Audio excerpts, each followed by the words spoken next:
maka Allah turunkan surah Kahfi sebagai perisai terkuat. Wahai umat Nabi Muhammad sallallahu alaihi wasallam, pada malam ni sesungguhnya Allah menyediakan pelindung yang terkuat untuk setiap umat Rasulullah sallallahu alaihi wasallam untuk tidak dapat didekati oleh Dajjal dan tentera-tenteranya. Ialah dengan menjaga iman dan akidah yang betul, menjaga ibadah dan juga mengamalkan surah Al-Kahfi. Amalkan surah Kahfi.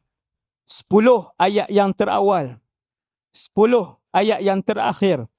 Setiap hari, insya-Allah, saya sebut malam ni, tuan-tuan akan melihat kesan, insya-Allah, bagaimana Allah menjaga kita daripada seluruh fitnah-fitnah kecil yang berlaku hari ini sebelum keluarnya bapa segala fitnah dan ujian, iaitulah Dajjal laknatullahi alaih.